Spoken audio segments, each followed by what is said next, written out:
It was crazy. It was crazy. I think we're live. I'm just gonna. This is so everyone. I'll just be very honest with you all. I can see the participants rolling in now. This is the first time we've ever used Zoom webinar. We've used a big gamble. A big gamble. We've used Crowdcast and another couple of platforms before, but never Zoom webinars. So if there are any technical difficulties, which I am prone to, then I apologise profusely. But Dougie is the pilot for today. He's screen sharing. He's doing a lot of technical stuff. So as far as I'm concerned, if anything happens, it's his fault. Absolutely. So I'm going to take all the pressure, basically, and you're going to take all the plaudits, I think, is how this is going to run over the next 20 minutes to half an hour. Story of our lives, Dougie. story of our lives. Absolutely nailed it. We were just reminiscing there for everybody who's just joining and giving everyone a minute or two to get online. I'm not sure if you know, but Scotland beat Spain last night in the football. So if you're not Scottish, you probably do not care about that at all. But for Ryan and I, that was a very, very nice moment. A very, very nice moment last night. So hopefully. Well, I was just looking up, and what I found is Bienvenida a nuestro seminario web, which means welcome to our webinar. Thank you very much. There we go. That was quick. That was impressive. Very, very impressive. My language. I mean, I struggle to speak English. Never mind Spanish. So I'll stick to that. But it's good to. It's obviously, listen, it's good to be back doing this. How long has it been since we last did a webinar together? 18 months, something like that. Long enough. Long enough, indeed. And the big focus for today, for those of you who don't know, my name's Dougie or Dougie Lone. I'm the CRO at SourceWhale. Ryan, who's joined us, is the CEO at Odro. And we're really going to be focusing today on winning more new business in 2023. Like, we know the big focus right now in the industry for everyone is about making sure that we're winning the right types of opportunities with the right types of clients this year. The market has been a bit wild. I think the last time you and I did a webinar together, it was probably pandemic times. I wonder if you and I are the jinx for the market. Maybe we shouldn't organise webinars together. 100%. But obviously things are different again, certainly different from what they've been over the last 2 years. So the hope is that over the next 20 to 25 minutes, we can share some insights for you, and certainly from things that we are seeing working really well, both within the industry, within our customer bases, and utilising a lot of the data that we have to back that up as well. As you can probably see, as I've just seen myself, there is a comments or questions box, a chat window, I think is probably the best term for it. So if you do have any questions at any point, or Ryan and I's terrible Scottish, or in Ryan's instance, Spanish accent isn't making sense, then do feel free to interrupt us and we'll go through it. I think we'll be good to start now. So give me a second. I will share my screen. And just while Dougie's doing that, there's two boxes in there. So there's a chat box down below. Hello, Vicky Adams. Hello, Lubna. Hello, Gina. Hello, Susie. Saw you 2 minutes ago. There's also a Q&A box. So if you put questions in there, then we've got a bit of support behind the scenes from Joe, who's going to help us pull some stuff together. So if you do have any specific questions, we'll have a look in the chat box. But if there's anything specific, stick it in the Q&A, and they'll hopefully be brought up to us by Joe when we've got a minute. There you go. Fair play to Samantha Field saying "Ola" as well. That is fantastic chat. Excellent fantastic chat.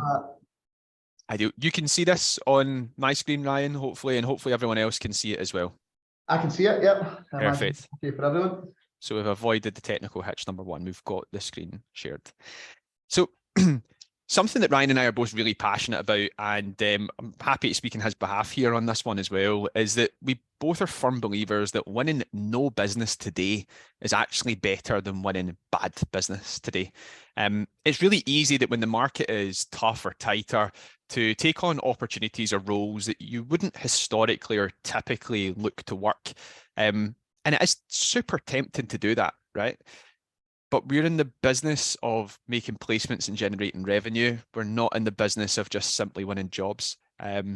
And what we typically find is that, particularly in the kind of couple of down cycles that we've seen, as Ryan and I have both worked in this industry over the last 7 or 8 years, is that those people that focus in on winning the right type of business are typically the ones that come out of this in a much, much stronger position at the other end. So we're going to focus on the 4 key areas that we typically see the most successful staffing firms and recruiting firms focusing on. The first one is understanding the target market. Second is defining that target market. Third is then looking at how best to engage with it. And then the fourth is ensuring that once you get in the door, you've got the best opportunity possible at actually winning and securing the business as you go along with it. Make sense? That's to me. Happy days. So starting off then, the first thing that I always want to focus on is defining your ICP. Now, for many people, this can seem like a really, really basic part of a business development approach, but it's often super, super overlooked, particularly because, especially with the way the market has been over the last 2 to 3 years, your ICP can actually change very gradually over time without you being aware of it as it happens and as it goes through it. An ICP is super important because when you look at the end of your process, if you're not filling jobs or making placements or generating the revenue that you want to, oftentimes you can look back through each stage of the funnel and it can be actually because the stuff that's going in at the top end is the wrong type of business that you want to be targeting in the first place. So the key part of this and the kind of 4-step framework that we want to share with you is making sure that we go back, and it's a really useful exercise, and ensuring that we are super clear in understanding our ICP in the first place. Now, a big part of that as well is going down and making sure that we're niche with it. Again, we spoke at the start about how the most successful businesses hone in on winning the right type of business during a downturn like this, or during a kind of down cycle, if you like.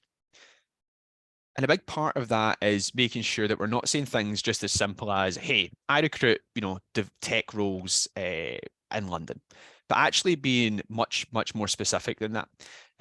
Looking at things like the market, the location, the stage of business, and the level of roles. So for example, you might say that actually your ICP is not just developer positions in London. Your ICP could be .NET developers for Series A funded businesses based in London operating within the fintech space. And I think having that real clear focus gives you the ability to, to work backwards out of it if you have to expand that target market in any way. And I know, Ryan, you've got a view on that in terms of how best to hone it down. Yeah, I think I was waiting for a gap to mention it. ICP stands for ideal customer profile or ideal customer persona. It's more of a tech term, but I think the easiest way to explain why that is a term in general is because people call a target customer. A target customer could be a type of business, but ICP is a niche within a niche that you've got a really high win rate on. I think when it comes to look at candidate sourcing, for example, if you've got a job spec and you say, I'm going to fill this role, and there's maybe 20 key skills or responsibilities in there, that's your first search string. It's every single bit of the criteria, and you put that into your database or the job boards, whatever, and you might get 1 candidate, 2 candidates. That's where you start. And then when you're not happy with that, you take off the least important criteria to widen your talent pool a little bit more and a little bit more. So you start with a really, really tiny talent pool and then gradually make it bigger because those are where the more relevant people are. That is the exact same thing for when you're looking for new clients to work with. You have to get the tiniest target client available.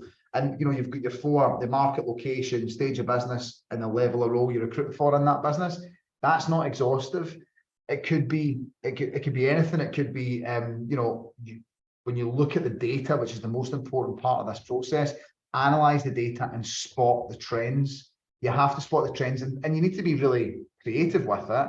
You might find that you have you filled every single role you've won when they offer a 4-day week. So why don't you only BD customers that work 4-day weeks? Because you know how good you are at filling those types of roles. So it's just being really creative with that. But if your win rate is so high and the market is big enough, just put those customers in the top of that funnel and just put everything into it. That's how you end up completely transforming your win rates and using your time most effectively. 100%. And that takes us really nicely on to that second part, which is actually understanding those types of positions in the first place, Ryan, like you were saying, is it someone that works a 4-day week, or, is it people that only offer remote working or hybrid or whatever it might be? a phrase I'm a big fan of: success leaves clues. And we know that if we look back over the data, again, we'd always encourage you to do this on a quarterly basis, but sometimes people do it every 6 months, sometimes people do it every 12 months. Quarterly is my personal favorite. And really looking at those key areas that we were discussing. So, the locations of the roles of the placements that were getting made, the size of the organizations, the types of the positions, and then starting to look at what the fill rate is and the time to fill within each of those roles as well. And like you said, Ryan, you're really looking to identify trends. You're looking to say, okay, what do the roles that I've typically been placing over the last quarter or the last 6 months have in common? But more importantly, or just as importantly, sorry, what about the roles that I didn't fill? Massive. What comes up on those positions? What am I coming up against that maybe doesn't seem as obvious to me at the time when I'm taking that position on? Because again, what that's starting to do is it's not just about understanding the people that you want to be working with. You also need to be super clear about the people you don't want to be working with. So when that temptation comes in to just take the role because times are a little bit tougher, you know that it's not worth your time investment to go through and do it. And again, a key kind of feedback loop on that is making sure that we're analysing, updating, and then sharing that quarterly as well. Not just with ourselves, but also with other people in our teams. You could be a consultant running a desk that's running this analysis. You could be a manager running a team or a division, or you could be a business owner that's looking at this across your entire organisation. But information like this is really key and really crucial, particularly around ensuring that everyone's aligned on their business development efforts. Can I say something on this as well, right? That the losses finding what the losses have in common, you only learn that when you take on a role that you think is good. So you don't take on a role that you know is, well, maybe you do in certain times, but you take a role on and you think it's great. And then actually through the process, you go speaking to a candidate, and every candidate doesn't want to work for that company because they've got a 3-star Glassdoor review, for example, a 3-star Glassdoor profile. Then you then go to the top of the funnel and you say, okay, 4 stars or less on Glassdoor because that caused me a problem in filling that role. I don't want to do that again. So I'm now going to update my ICP and say it's these companies, but these companies within that have to have 4 stars or more Glassdoor. And it's that continuous feedback loop. I think that has to be included. But I tell you something, for me, as someone who uses recruitment companies all the time, the ones that educate me on how to make my role more fillable are my favourite. See your win-loss and your quicker type of fills and all that sort of stuff. Tell the client. Like if you say, by the way, if this was a 4-day week, I'd have 10 candidates in on Monday. Or tell them that, by the way, if you offer the X perk, I've got a fill rate of 92% when they offer this perk. That information as a hiring manager is invaluable to me because I might be able to easily change something and make my roles more fillable. And I tell you what, the next time I've got a role, I'm coming to you because you taught me something that then made my job easier and made my fill rate quicker, that my time to fill quicker. So this information is not only valuable to you, but I know it seems a bit counterintuitive, it's so valuable to your customers as well, and you're going to look brilliant when you take it to them. Absolutely. And it allows you to trust in the process, right? Like it is going to take, it takes longer right now to win opportunities than what it has done before. Like the last 2 years was a crazy market, right? Like everyone was hiring and you were falling over yourself for the opportunities that were there. So it is taking longer than it was then to bring on new ops and to work with new clients. But by having this data-backed approach, you know that you can trust in the process, which is when you do get through the door and when you do win that opportunity, you know you've got a strong chance of actually turning it into revenue. And it's what's going to keep you going during those times where it is slightly tougher and you've had a bad afternoon and you've not got much success in the back end of it, because you know that when the outcome happens, you've got like we were saying there, a much higher chance of generating revenue. So taking that data and taking that analysis that we've done, we then start to break that down into a tiered approach. So this is something that, again, I can share some data with you on in a second on the next slide. It's becoming much more common now in the business development approaches of the companies that we see booking the most new business meetings through our platform from the data that we have. And that is analysing the opportunities that they've worked on and ranking them based upon the win rate and the time to fill. And tier 1 is super simple. These are opportunities where I have a high time to fill, a high win rate, sorry, and I typically do that in the shortest possible time.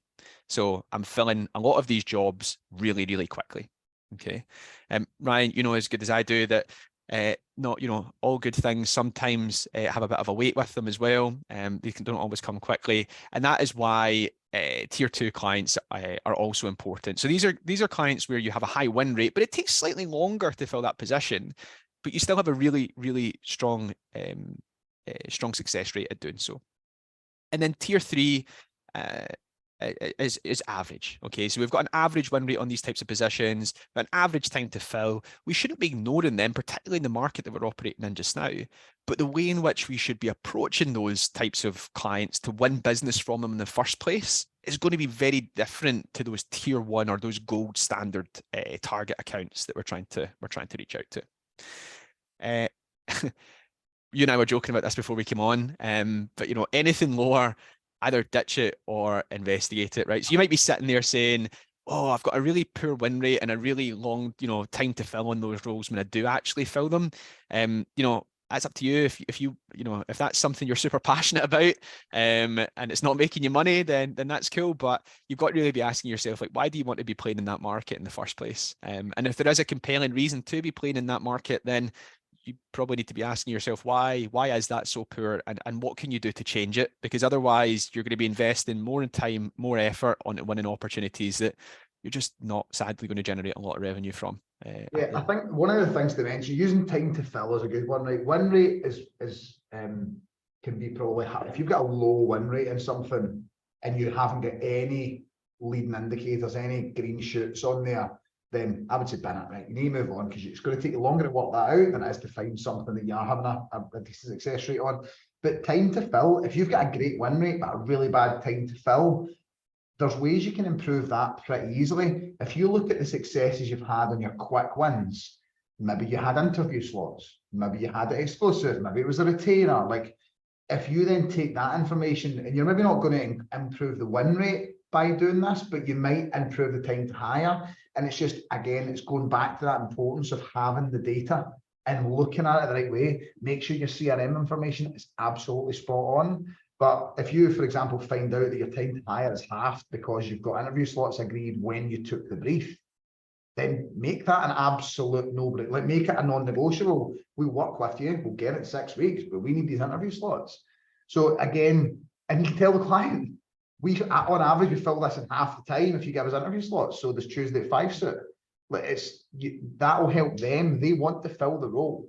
So I think, again, sharing this information with the client is important. But as you've said, if you have a really low win rate and it takes you ages, even when you do fill it, it takes you ages, just accept it, get it in the bin and move on. I just think that's the people that are brave enough to do that in a market that's getting a bit more bare, then those are the ones that will come out the other side, just having the bravery to do that. Absolutely. And Eleanor has asked, what would the average be for you guys? And I'm assuming that's in terms of win rates and time to fill. I think it's a hard one to answer, Eleanor, because it's actually relative. Tiering your accounts is relative more so to the work that you've done over the last 6 or 12 months. So for example, if I sat here just now and said a 70% win rate, a 70% fill rate on opportunities within 22 days is gold standard, that might be too low, it might be too high. Really what you're looking for is the best fill rate and the shortest possible time within the cohort of placements that you've personally been making, because that means that you're then developing a tiered approach that is really unique to your desk, to your market, and to the work that you personally do as well, and the types of positions that you personally find best to do. So not giving you a political answer there, just genuinely making sure that I don't set you off on a wild goose chase by giving you numbers that aren't going to help you or serve you as you go through. It varies as well, contract and perm and all that sort of stuff. And again, there's so many variables. 2 out of 3 exclusive roles are filled, 1 out of 3 contingent roles are filled. Like, there's so many moving parts. I think it's what's good for you. You do the numbers, you find out what you need to hit your targets, and then just aim for them.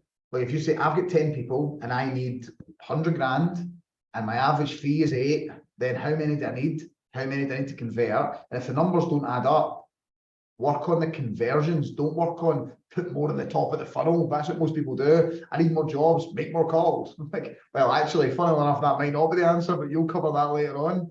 But I think that's the main thing is work on the conversions through the data. Don't just work on putting more in the funnel, because that's how you end up being a busy fool. That's what I've seen. I've seen companies, unfortunately, go to the wall because their answer was always do more, not do better.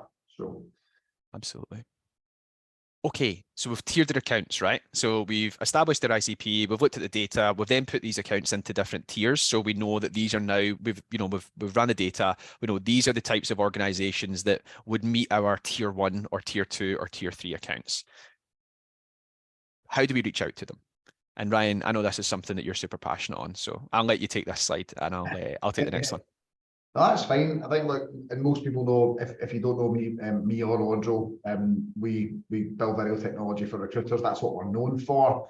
And one of the products that we build is a video messaging tool, and that's been used to send messages to candidates or clients for 7-8 years now.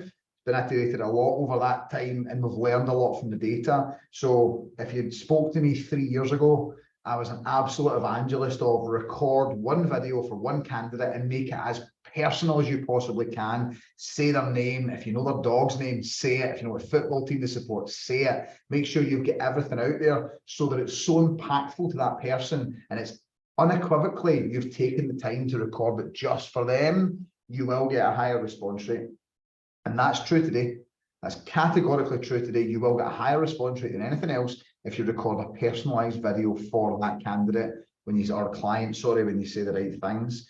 However, what we've realized is, now I'm going to use arbitrary numbers right now because it's different, different depending on the situation. Let's say you get a 65, 70% response rate on every personalized video you send to another human being. But because of the time it takes to do the research, get a great quality video, record that and send it over, and then start again with someone else, you may only be able to put 15 of these candidates or clients in the top of the funnel at one time.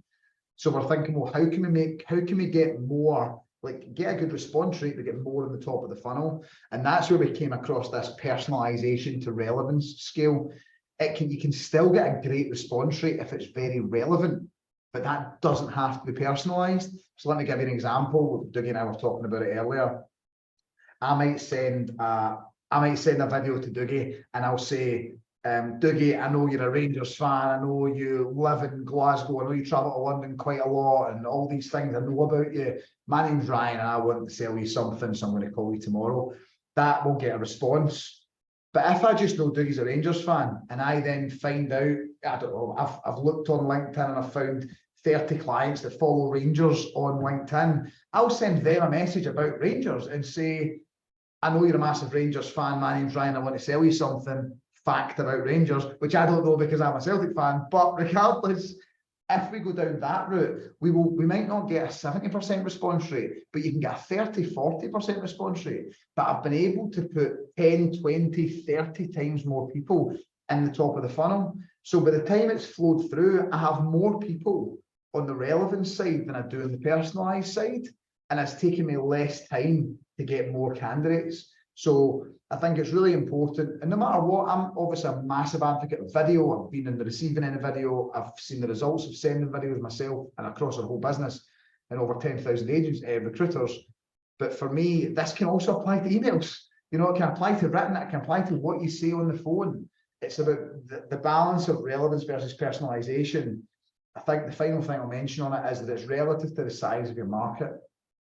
If there are only 100 clients that hire, or 10 clients that hire this type of person, do personal. Like, you've got the time. You've only got 10 clients. Just do everything you possibly can. Send them a Rangers top with a loan 10 on the back.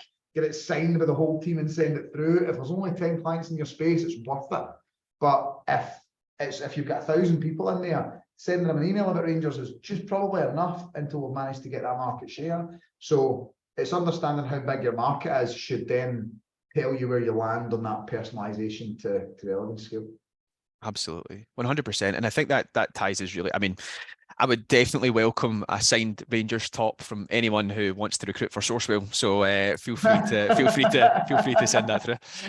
But in terms of ouch. But taking that personalization and relevance scale and then applying it to the tiers is hopefully these graphics will show you just now a really great way of helping you understand the time and effort investment that you should be looking at that we should be looking at when we're trying to reach out and engage with these types of accounts. So, like, for example, if I'm looking at my tier one accounts, I'm just going to rhyme off some of the stuff that you're seeing on here.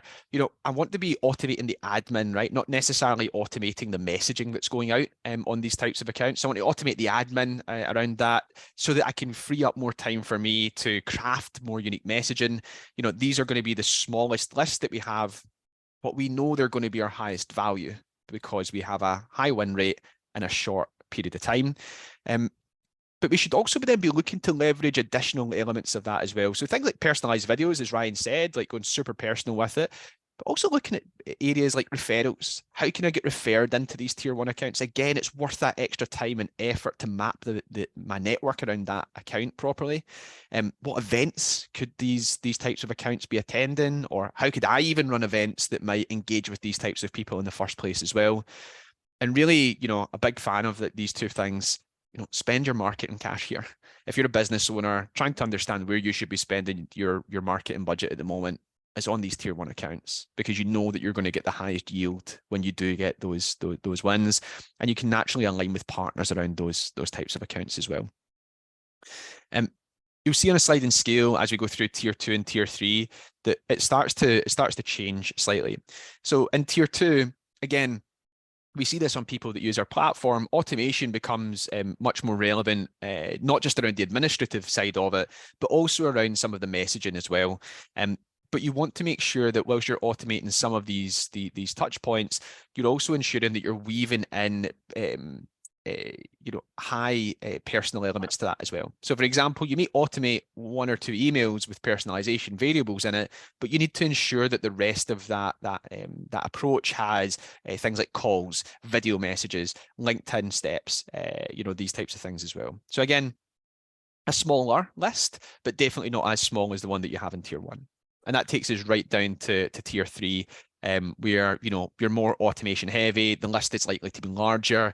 You can almost kind of set and forget, if you like, with things like written channel heavy, quick fire captures, for example, you know, the tool that you guys have got, Ryan, and utilizing a lot of personalized variables. Again, really, you just want that kind of bubbling away for you in the background on those tier three accounts, because you know you've got an average fill rate and it's an average time to fill on them, so that you can spend more of your time on your tier one and tier two prospects, so that you, as you know, winning them is going to result in more revenue for you. Yep. The key stat that we have on that as well, from what we look at in SourceWhale, is that just over 32% better response rate on the companies we work with when they have tiered campaigns versus just having a one size fits all. So again, it's not just about spending your time more wisely, it's about seeing the return on the investment from your time on that approach. I wanted to share some quick stats with you as well on engaging your ICP. So big shout out to Alex Ecott, who works in our development team, who has been furiously running a number of bits of data analysis for us. So we analysed over 21.8 million pieces of outreach in our platform. And that's anything from video messages to calls to emails, LinkedIn messages, and everything else. And for business development this quarter, as it stands, you need to have between 8 and 11 touch points for maximum returns. Okay, anything less than that, you're not going to see the strongest meeting book rate on the back of the outreach that you're doing. We also saw that, again, these stats are in front of you, I'm just reading out what's on the screen, but you've got 3 distinct channels generating the best meeting rate. So whether that's call, video, and email, or call, video, and LinkedIn, or whatever it might be, whatever approach you're taking, make sure that you're hitting people across 3 distinct channels. I've heard WhatsApp anecdotally is a positive place to go. I'm not so sure I would be cold dropping someone on WhatsApp right now, but that's all good. I think someone once floated the idea of a cold FaceTime, which remember that. if you pull that off, that's impressive. Most importantly, though, just don't give up with it. You do need to be reaching out to more people more than once. We always get told that. I remember when I was getting trained as a recruiter 8-9 years ago, it was always that saying, but the data is clearly evident. 71% of the meetings that are booked from outreach come from the second touch point onwards. So you are missing out on a significant amount of meetings with potential new clients if you're not attempting to reach out to people 2 or more times. And I love this one, because we talk about going back to basics and using the phone and everything else, but when you mix phone in as part of that 3 distinct channels, it has to be multi-channel, right? You can't just rely purely on the phone. The results are not as good. But if you mix the phone in alongside things like video messaging, LinkedIn messaging, and everything else, you actually see that 53% of the meetings come from call steps. And that's what we saw in Q1, right? So we're 2 days out of the end of Q1, and that's the stats so far. So quite clearly, if you're not focusing on the phone right now, you're missing opportunities to convert on the back of sending things like LinkedIn or video messages or emails. But here's a stat for you. Only 12.4% of people right now have a call step in their business development approach. Madness. Absolutely madness. So if you're one of the, quick maths, 87.5% of people that are not using the phone at the moment, you're at a distinct disadvantage to people that are.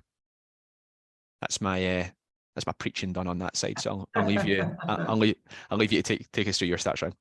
No, it's fine, and it's right though, because the one thing we obviously send video message every single day for our business. We've got thousands and thousands of recruiters that do it every day for their business, but it's not. Sending one video doesn't get you one job. It's not how it works. Although on the stats I was looking at this morning, I don't know if this is in a later slide, but one video does equal 1.43 views. So the videos are engaging. They're getting people to be watching you and looking at what you've got to say, listening, what you've got to say. But if they don't respond to that message, when you phone them, they've watched the video, they know who you are. So it warms the call up.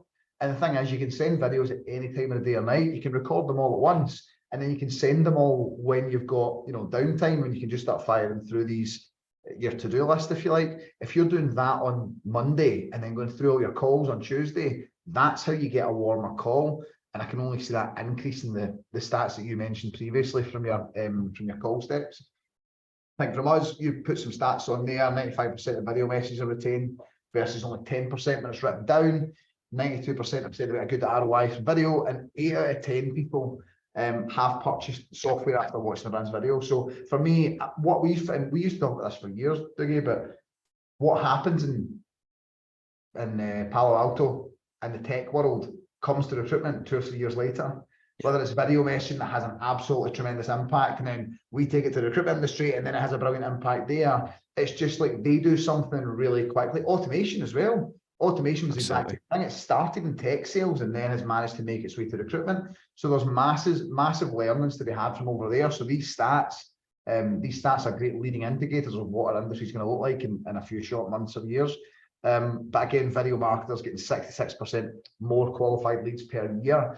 We can talk about being a recruiter or being in tech sales or being an entrepreneur or being a marketer or whatever. It's human behavior we're playing with. Look at TikTok, look at Instagram, look at YouTube. YouTube is the second biggest search engine outside of Google. And all they do is videos. Like, it's about human behavior. So you can't argue that video is a preferred method of getting information. So if you want to get your message across, then there is no better way than recording a video and getting it in there. I think the biggest thing, when I was a recruiter, I was terrible at follow-up. I'm probably quite bad at follow-up now, which people will attest to, but but the thing for me, and the thing I always loved about SourceWhale, which is where Odro and SourceWhale can work so well together, is that send the video, SourceWhale can automate the follow-up. You can have 2 or 3 messages, or at least a reminder to pick up the phone post-call to make sure that you're getting a hold of that person. What happens sometimes, people send one video and then go, I never come back to me. Well, if you'd made one phone call and they never answered it, would you never phone them again and put them as a loss? Like, no, of course you wouldn't. So you've got to make sure that you're blending all these approaches. We've always been an advocate of that. But again, the stats speak for themselves. Absolutely. And I think you're spot on, like in terms of optimizing Odro and SourceWhale together for business development, which I think is a question that someone has asked. Like, it really is about ensuring that you're using the most unique messaging that you can, particularly for those tier 1 and tier 2 accounts, like an Odro capture message, but you have that ability to leverage the either an automated follow-up via something like an email or a manual task reminder to say, hey, listen, Ryan, you sent this guy or girl a message a couple of days back. They haven't responded to you yet. Maybe it's time to give them a phone call and go through that as well. One of the interesting stats, and I've saved this one for you, right? Because this is something to you can pin this in your wall if you want. So as it stands right now, out of the 21.8 million pieces of outreach that we're seeing out there, only 2.5% of people are including a video in their messaging, yet it generates better responses than just a plain written message, right? So if you're talking about how you can stand out right now stand out from a messaging standpoint, particularly when you're not using the phone, which we know to be so powerful for you, it is quite clear that very few people, although it is commonly adopted, few people likely in your target market, because of how large the market actually is, are utilizing unique ways of trying to engage with people. Everyone is resorting to the spam approach of write a couple of emails, blast them out to 1,000 people, see what happens and see how we get on. So yeah, something to consider there if you are wondering how best you can stand out. And then Mike Neal, you've asked, perhaps you cover this, would you put your capture into the first approach on SourceWhale or the second or third? Again, one of my favorite pieces of ways in which you can use this is to actually do it, is to A/B test it. So we have people that use some campaigns dependent upon outreach where they will lead with they'll lead with a written message to begin with, and then they'll follow up with a capture message that says, hey, I'd sent you an email that obviously didn't grab your attention, so I thought I'd go a step further and take this approach instead, and then lead that on to a phone call as a third step if they don't hear back. Equally, we've seen it in the converse where people lead with that, particularly on things like LinkedIn messaging, for example, where they're inserting a capture message at the start. But yeah, I'm not sure if you've got any thoughts on that one, Ryan. No, it's always different. I can see Mark right now as well. Put a bit of advice on the very first video message you should send. Again, it's all relative to where it is in the process. Like in terms of, do you send a video first or a written message first? I would say it depends on the size of the market. Like if you've got video first if it's a small market and you want to just keep standing out, but that is time consuming if you've got 600 candidates to contact in a month. So I would say that you can put them in a sort of cadence with SourceWhale to say, let's get that first message out and see if we get any bites. Take the bites that we get from that, great, let's put them over there. We didn't get any bites from these guys, we need to up it a little bit. Let's send a relevant video, get that out. Okay, we've got these bites, let's put them over here. There's still people we've not got through to. Pick up the phone, nothing, email, nothing. Send them a hyper-personal video to make sure that we've tried every possible angle, and then take those responses and put them over there. So you can, I don't want to say tiered because I confuse things, but you can just work out like how to make sure that you're not sending a hyper-personalized video to someone who is going to respond to an email, but at the same time you're going, right, I've tried everything, I'm going to send this guy a signed Rangers top. Do you know what I mean? Like you're going to make sure you go through the steps. That would be my advice. I'm also conscious of time. I'm happy to keep going as long as we need to, but in the interest of the hundreds of people that have came on, I'll shut up. Oh, good. Let's fire through it then. So I think I'll probably you and I laugh and joke about this a lot, right? So we could spend 10-15 minutes on this. We'll just tell the story. We'll just like a really quick story about what it is, and then that covers this whole slide. So with Dougie and I, like when Odro was first getting going, we used to go around and in person go and train people on Odro. And one of the big things was Odro is a unique as a differentiator to your competition. So if you use Odro and record video messages, then you can record video interviews, then you can say to the client, they're just sending you CVs. I'm going to send you a CV, some notes, a video of me asking your questions, all this good stuff, right? But to get to that point, we wanted to explain to people how common everyone's answers are. So usually when we went round the room in the training and we would say, why would the client choose you over your competitor? And they would say, I've got more candidates, I'm faster, I used to be X engineer, so that's how I know, or I've worked on this for 10 years, or people by me, I'm really great at my job. And then we'd bring up the next slide and it was everything everyone had said. And we're saying, this is what you all say. So the first time you speak to a client, you're saying that. You're no different to the girl that phoned 2 minutes ago and said the exact same thing. You need something different. You need to explain what you do better or different that's going to help for that client. So we call it USP bingo. People hated it, but they understood it. They understood why we did it, but it was but that was why we used to do it. So I think the main takeaway was just to say, look, remember, if it's easy to say, someone else is saying it. like put your money where your mouth is, show them something you do differently, and that will then help you, stand out from the other people that's picking up the phone that day. Absolutely, 100%. And listen, it's good. It was good fun, right? It was great fun, and it was all based on the data that we'd been given from the previous meetings. Like we literally added to USP bingo from every meeting that we went to as we went through it. So, and look, on that note, what I'm going to do is I'm probably going to skip past this discovery part just now because of time. But this is something that is in the follow-up deck and in the follow-up information. So please feel free to give us a shout if you want it. I think it is worth spending just a quick second on this, given the fact that you guys have just launched something completely free for the market. So I'm not sure if you want to give a 60-second overview, Ryan, on Higher Deck, for example. Yeah, sure. So Higher Deck, well, to be honest, the excitement is rife in here, and to be honest, that was then reflected in the market. So Higher Deck is our first non-video product that we're taking to the market, which was a bold move for us, but it was, I'll be really honest with you, it was born out of two things. We have a product called Talent Dashboards, which is video based, and you attach videos to a portal and send it across to a client, but you have to have videos. And it is very video centric. Whereas we looked at most people that use Talent Dashboards, the vast majority, mid 90% of people that use Talent Dashboards chose to renew with us year after year after year. So we said, okay, this is working. And we spoke to the customers and we found out that this experience they were given to their clients was so much better than just sending CVs across that they never wanted to take it away. And when they tried to take it away from clients, said, well, that's one of the reasons we use you over anyone else. So we decided to rebuild a version of this, a product based on our success of Talent Dashboards, as a new product called Higher Deck.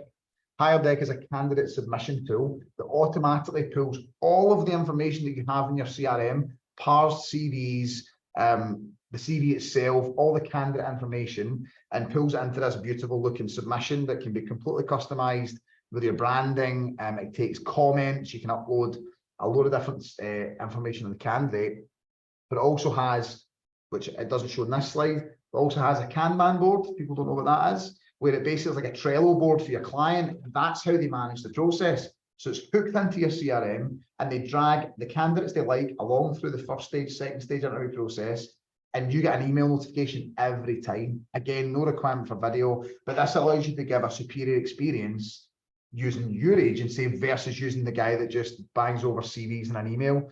The second reason it was born was because myself and my chair, Arlene, were hiring for a product role for us. And they sent an email to me and Arlene, same email, five candidates on it, 4 candidates on it. Anyway, I responded with my thoughts. Arlene responded with her thoughts. We disagreed on one candidate. He then came back and said, you both disagree. Can you firm this up? By the way, here's 2 more. So we were going back and forth. We're all confused about who's doing what and when and whose interviews what. We thought, hold on a minute. And we had to spend an hour basically sitting down going through it with everyone.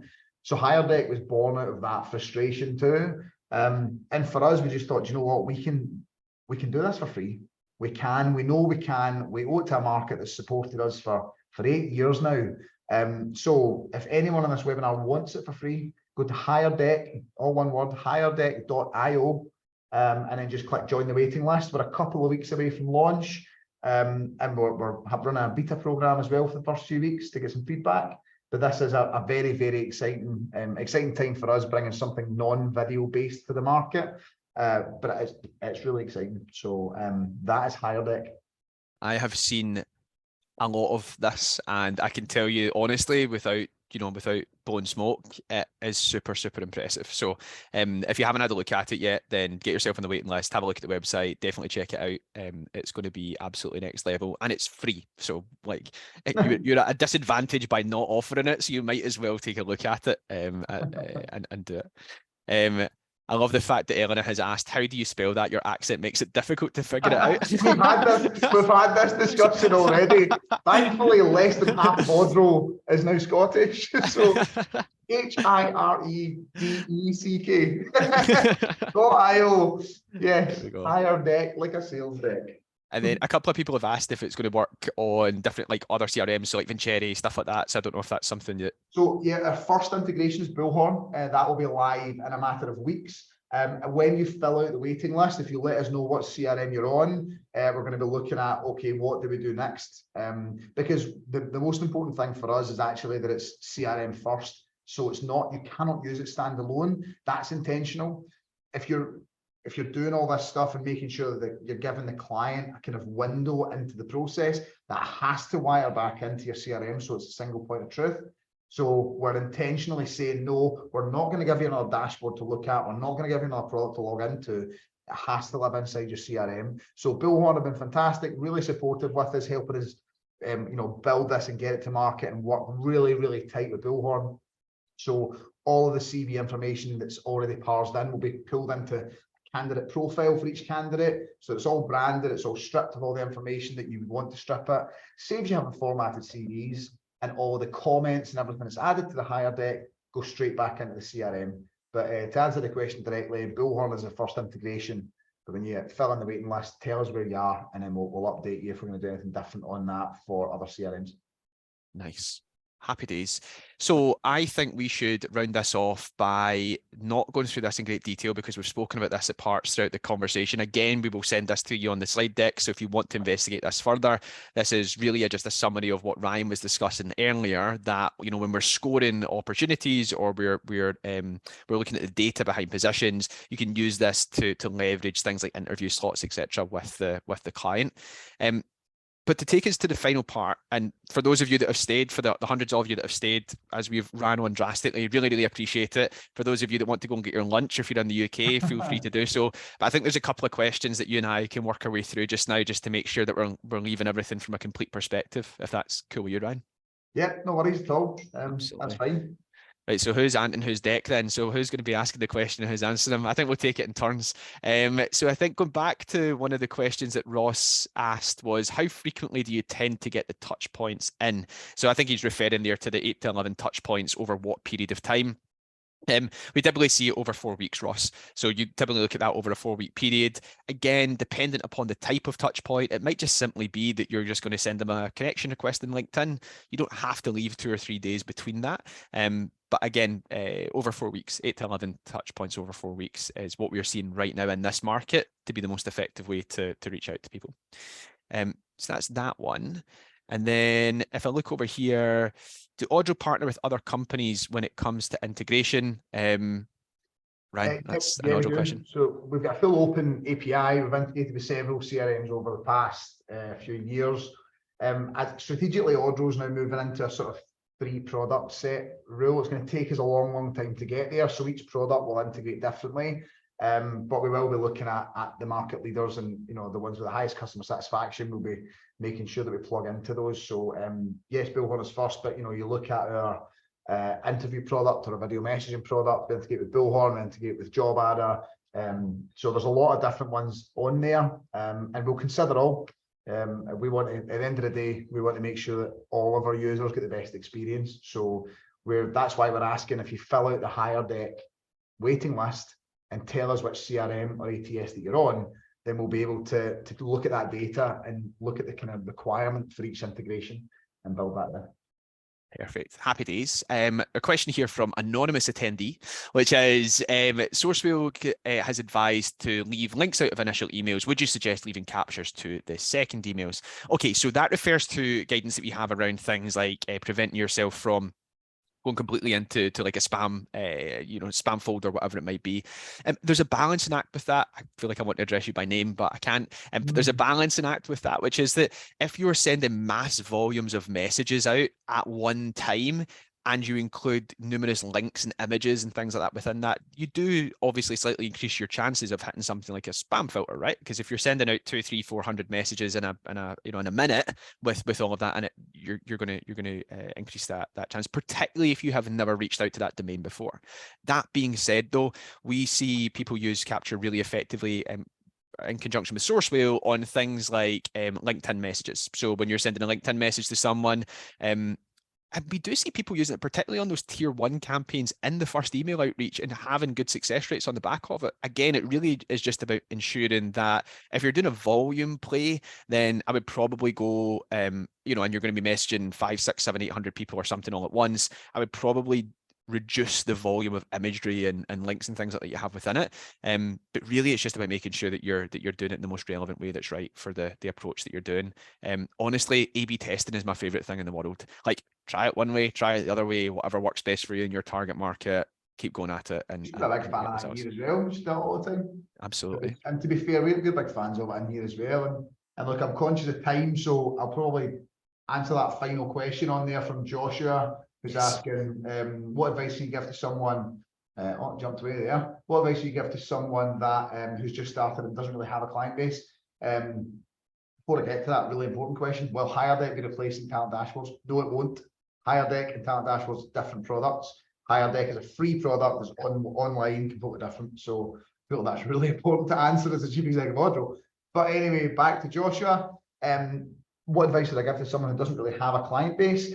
I think when you don't have data to analyze on where your win rates are, and if you are just on your own, it's a one-man band, I would look at where your previous success has been in other roles, for example, where your knowledge is. So if you don't have win rates, then I would look at what do I know the most about. So if you have recruited in tech in the past, look at where you feel most confident having a conversation as an expert.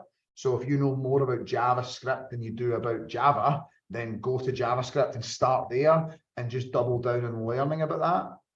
Feel if your credibility is high with a candidate, then you'll have high credibility with a client because you're well looked on by the candidate. So my advice would be just go to where your knowledge is in terms of the market, start there. But I don't know, Dougie, if you would add anything to that if you don't have to look at. I think like if you're a complete rookie, right, and you're totally fresh and you've never run a desk before, I would look at speaking to the person in the business that has that is doing the best and understanding exactly what types of roles they're filling and why they're filling them, because you quite clearly have someone who is a subject matter expert in their ICP, so you can learn from. I mean, if there's space, obviously you don't want to be rocking up on the first day and taking on the big biller, but you get the idea. You know, I would lean on that and leverage the people, the existing people within the organization, essentially, and leveraging their knowledge. So leaning in on people that have the biggest or the best fill rates and quickest time to fills within certain market areas. Ultimately, if you're being asked to start in a market where there is no data present, it's just going to take time. 12 months is the typical ramp up period in recruitment. You know, people always say that is the hardest part of it, and I can absolutely attest to that. So, you know, stick with it. You will build the data up over time, and just know that every quarter you're going to have more information and more data so that you can iterate on your approach for the following quarter, and it's just going to keep getting better and better as it goes. The final thing I'll add to that then before we close off is that someone once told me that the best recruiters don't fill jobs, they place candidates. So anyone that's first and fresh in, candidates are king. That's or queen. Candidates are the ones that you need to win over. If you've got candidates, but great candidates that people want to hire, then the fees will come. So that's what I would say. Your job is to place candidates, not fill roles, and that's where I would start. And the rest of the stuff will come.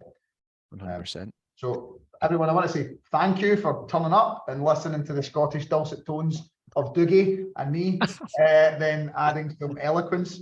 But just want to say it's been great spending time with Dougie again, having a bit of chat with you guys. I know there's been a lot of Odro OGs on here as well. I can see some great names. Thanks again for the support. Really appreciate it. If you do want a copy of the deck, email marketing@odro.co.uk or contact me or Dougie directly. And we'll get it sent over. Just so you know, if you email marketing@Odro, we will share this all with the guys at SourceWhale. So don't think if you're contacting us, it won't go back to these guys at will. So we'll make sure that you've got everything you need. So thanks again, everyone. Dougie, thank you. It's been good to see you again. And let's see how all this new BD in 23 strategy goes. Thanks, everyone. Appreciate it. Right. Cheers, everyone. See ya.